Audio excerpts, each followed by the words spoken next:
Soekarno dilahirkan pada tanggal 6 Juni 1901 di Jalan Lawang Seketeng, yang sekarang bernama Jalan Pahlawan di bagian utara kota Surabaya.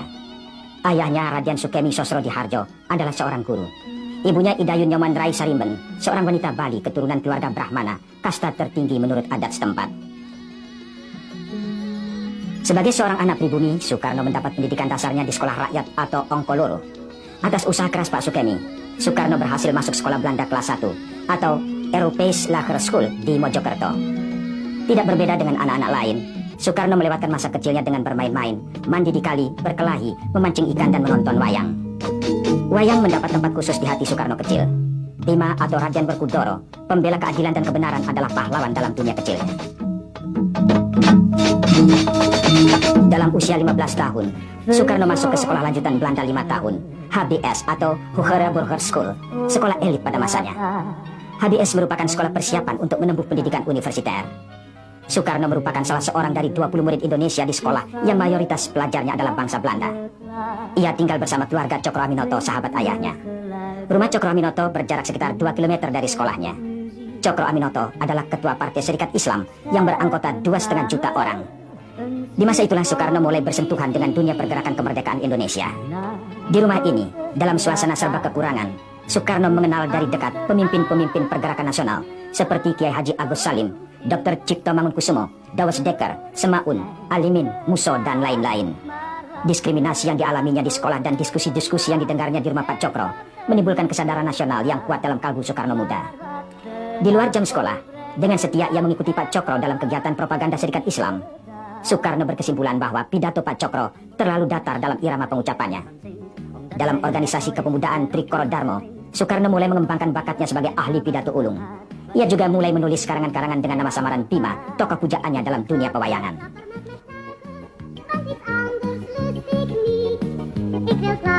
Tamat dari HBS, Soekarno ingin melanjutkan pendidikannya di Eropa.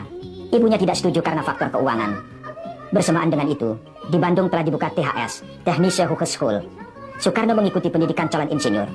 Belum 1 tahun menjalani kuliah, Cokro Aminoto yang telah menjadi mertuanya ditangkap akibat kerusuhan di Garut yang mengakibatkan terbunuhnya beberapa orang pegawai kolonial Belanda.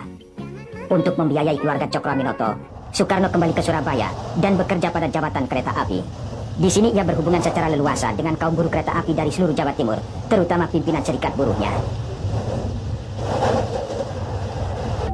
Masa kuliah di Bandung merupakan pematangan bagi Soekarno untuk mengembangkan pandangan politiknya yang disebut Marxisme, yaitu sosialisme yang didasarkan pada kondisi masyarakat setempat. Soekarno menegaskan bahwa ia seorang kiri, seorang sosialis, tetapi bukan komunis. Dari teori Marx, ia hanya mengambil perlawanan secara konsekuen terhadap kapitalisme dan imperialisme yang telah menyengsarakan jutaan kaum yang lemah dan tertindas. Tahun 1923, Soekarno mengawini Inggit Garnasih, ibu kosnya, yang selama 20 tahun mendampinginya dengan setia sewaktu ia menjalani hukuman penjara atau pembuangan.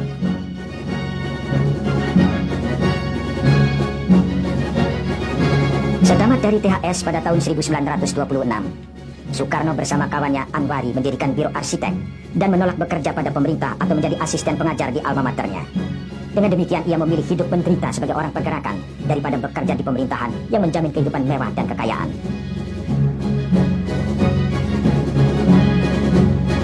Pada tahun 1930, Soekarno ditangkap bersama Maskun, Gatot Mangkupraja, dan Supriyadinata dengan tuduhan kegiatan politiknya dianggap mengganggu ketertiban umum.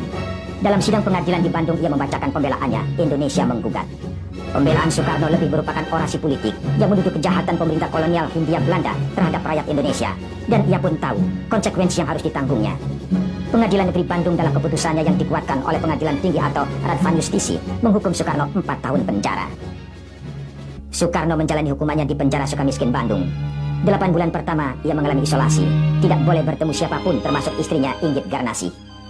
Bagi seorang pemimpin yang berada di tengah-tengah masa, hukuman ini dirasakan sangat berat. Hukuman yang sama dialaminya kembali menjelang hari-hari akhirnya oleh pemerintah Indonesia yang kemerdekaannya ia perjuangkan selama berpuluh tahun. Namun dinding penjara tidak dapat memadamkan semangat perjuangan seperti diinginkan oleh pembesar-pembesar kolonial. Dengan berbagai cara, Soekarno berhasil menghubungi kawan-kawan seperjuangan melalui Inggit Garnasih, sang istri yang setia. 8 bulan setelah dibebaskan dari Sukamiskin, Soekarno ditangkap kembali dan ditahan di kantor polisi Jakarta dan Sukamiskin selama 8 bulan, sebelum akhirnya diputuskan untuk dibuang keluar Pulau Jawa. Gubernur Jenderal De Jonge dengan mempergunakan hak eksorbitan Recht tanpa proses pengadilan memutuskan pembuangan Soekarno, Hatta, dan Syahrir. Soekarno ke Ende di Pulau Flores, sedangkan Hatta dan Syahrir ke Bovendigul di tanah Papua.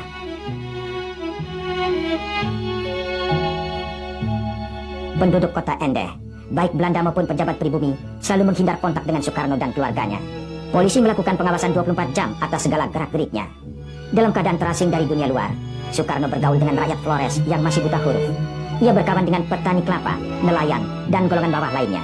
Antara tahun 1934 sampai 1938, ia aktif menulis lakon sandiwara untuk dimainkan oleh seniman rakyat yang buta huruf. Ia membentuk perkumpulan sandiwara Kalimutu, mengambil nama sebuah danau 3 warna yang terkenal di Flores. Bulan Februari 1938, Soekarno sekeluarga dipindahkan ke Bengkulu setelah tinggal di pengasingan di Ende selama 5 tahun. 2 orang pembantu setianya, Riwu dan Darhan, mengikuti keluarga Soekarno ke pembuangan yang baru. Jika di Flores Soekarno aktif melakukan korespondensi dengan Hasan Bandung tentang Islam, di tempat pembuangan yang baru ia aktif bergerak dalam perkumpulan Muhammadiyah.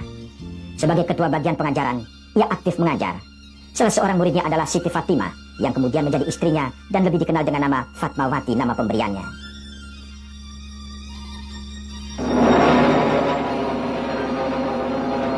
Sementara itu, suasana politik di Asia berubah cepat. Ambisi kaum militer Jepang untuk mendapatkan tanah jajahan di selatan mengobarkan perang Pasifik yang dipicu pemboman atas pangkalan Angkatan Laut Amerika Serikat di Pearl Harbor, Hawaii. Pemerintah Hindia Belanda yang terlalu percaya pada kemampuan angkatan perangnya menolak setiap usulan kaum nasionalis untuk ikut serta membantu pertahanan Hindia Belanda dari serangan musuh.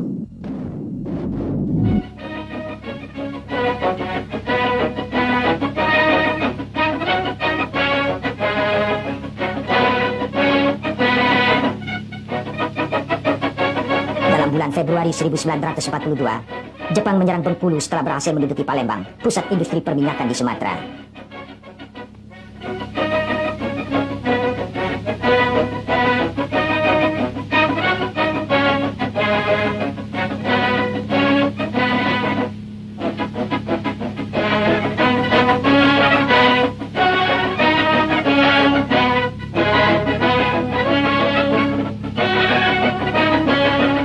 Tanggal 8 Maret 1942, Belanda menyerah kepada Jepang di lapangan terbang Kalijati dekat Subang.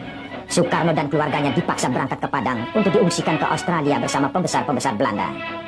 Perjalanan dari Bengkulu ke Palembang ditempuh dengan truk dan berjalan kaki selama 5 hari. Setelah tertahan di Padang selama 5 bulan, akhirnya Soekarno diizinkan kembali ke Jawa oleh pemerintah militer Jepang yang ingin memanfaatkan popularitasnya untuk mempengaruhi rakyat agar mau membantu Jepang memenangkan Perang Asia Timur Raya. Soekarno dan Hatta sepakat untuk bekerja sama dengan Jepang dalam upaya mencapai kemerdekaan Indonesia. Soekarno dan Hatta akan bekerja secara terbuka, sedangkan Syahrir dan kawan-kawan bergerak di bawah tanah untuk menggerakkan rakyat dan membentuk kader-kader yang akan menjadi tenaga inti dalam perjuangan merebut kemerdekaan. Karena kerjasama secara terbuka dengan pemerintah militer Jepang, Soekarno kemudian dicap oleh Belanda dan sekutu sebagai antek Jepang yang akan dihadapkan pada pengadilan militer sebagai penjahat perang.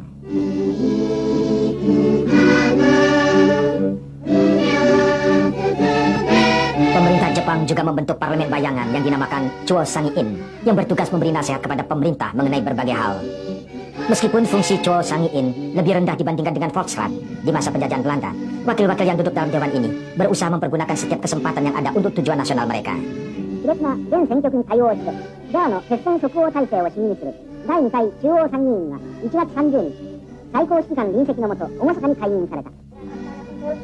telah dikemukakan oleh Ketua Panitia Istimewa keempat. Siapa yang mau kata? Saya minta berdiri.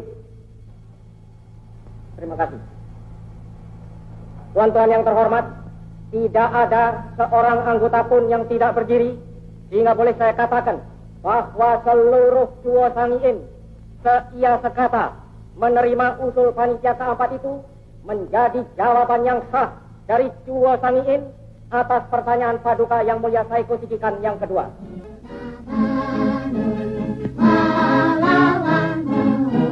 Untuk menyiapkan kekuatan yang terlatih, Soekarno mengusulkan agar dibentuk Tentara Sukarela Pembela Tanah Air atau PETA. Meskipun mendapat tantangan keras dari pemimpin lain seperti Hatta dan Syahrir, Soekarno berkeras dengan pendiriannya dan menempatkan kader-kadernya seperti Gatot Mangkupraja untuk masuk dalam PETA. Pada saat Indonesia merdeka, opsir-opsir PETA ini menjadi inti Tentara Nasional Indonesia di samping unsur-unsur pejuang dari kelas sekarang.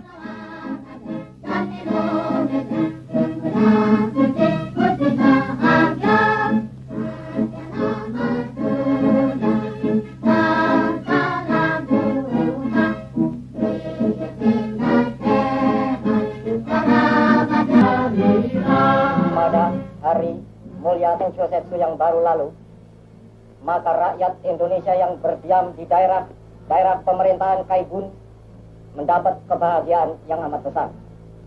Pada hari itu diperkenankanlah berkibar bendera kebangsaan kita sang merah putih. Dinyanyikan lagu Indonesia Raya, serta ditambah kesempatan bagi penduduk di sana untuk ikut campur mengambil bagian di dalam pemerintahan negeri. Dengan bantuan Nenserehu serta Jawa Gunsekanbu, maka saya dari tanggal 26 April sampai tanggal 2 Mei yang baru lalu berada di Sulawesi untuk memberi bantuan kepada usaha peperangan dan persiapan Indonesia merdeka. Rakyat Indonesia di daerah Kaibun telah insaf-insafnya bahwa dua usaha ini tidak dapat dipisahkan satu dari yang lain. Perang yaitu merdeka, merdeka yaitu perang. Juga di sana, saya gemblengkan di dalam hati sanubari rakyat bahwa kewajiban kita bukan hanya mencapai Indonesia merdeka selekas mungkin, tetapi memiliki Indonesia merdeka itu buat selama-lamanya. Syarat mutlak untuk memiliki Indonesia merdeka buat selama-lamanya ialah lenyapnya, hancur leburnya imperialisme Inggris, Amerika, Belanda dari benua Asia.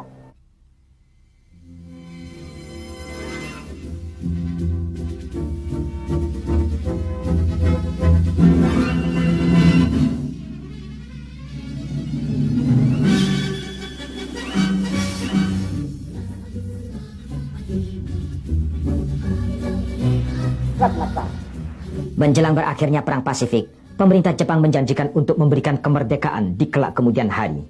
Menyambut pernyataan pemerintah militer ini, Soekarno dalam pidatonya di depan Saiko Sakikang menyatakan, Paduka Yang Mulia Saiko Sakikang, dengan hati yang terharu, kami menerima pengumuman bahwa Kerajaan Dainippon memperkenankan kemerdekaan segenap bangsa Indonesia di kemudian hari. Hati dan jiwa kami meluaplah dengan rasa terima kasih yang sekhidmat-khidmatnya kepada Yang Maha Mulia Tenno Heka yang bermurah hati memperkenankan terkabulnya cita-cita kami yang telah berpuluh-puluh tahun itu. Dengan hormat, saya atas nama segenap rakyat Indonesia meminta kepada Paduka Tuan supaya Paduka Tuan mempersembahkan terima kasih kami ke bawah duli Yang Maha Mulia Tenno Heka. Paduka Tuan, di dalam pengumuman Kerajaan Dainippon itu tidak dinyatakan saatnya Indonesia diperkenankan merdeka, kecuali dengan kata-kata di kemudian hari. Tetapi kami pun menyerahkan saat kemerdekaan Indonesia itu kepada Yang Maha Mulia. Yang Maha Mulia lah terlebih bijaksana. Yang Maha Mulia lah terlebih mengetahui.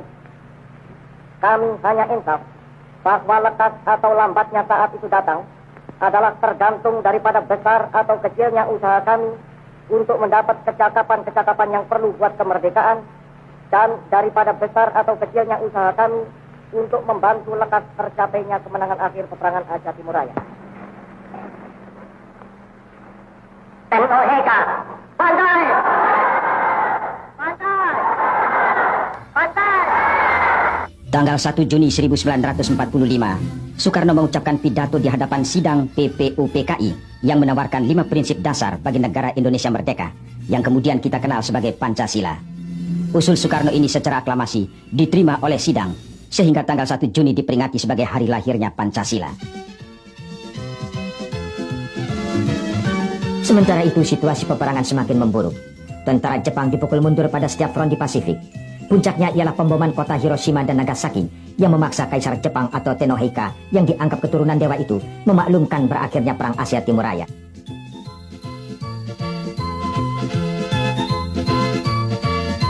Karena golongan pemuda menganggap Soekarno-Hatta terlalu lamban bertindak, mereka menculik kedua pemimpin ini dan menahannya di Rengas Dengklok, Karawang. Soekarno dan Hatta masih menunggu persetujuan Jepang untuk kemerdekaan, walaupun Jepang sudah tidak berwenang lagi. Soekarno-Hatta tidak bisa dibujuk. Setelah melalui perundingan berkepanjangan tanpa persetujuan resmi dari Jepang, tanggal 16 Agustus lewat tengah malam, di rumah Laksamana Maeda disusun konsep proklamasi kemerdekaan Indonesia. Tanggal 17 Agustus 1945, Soekarno membacakan proklamasi di depan rumahnya di Pegangsaan Timur nomor 56 Jakarta. Proklamasi. Kami, bangsa Indonesia, dengan ini menyatakan kemerdekaan Indonesia. Hal-hal yang mengenai pemindahan kekuasaan dan lain-lain diselenggarakan dengan cara saksama dan dalam tempo yang sesingkat-singkatnya. Jakarta, 17 Agustus 1945, atas nama bangsa Indonesia, Soekarno, Hatta.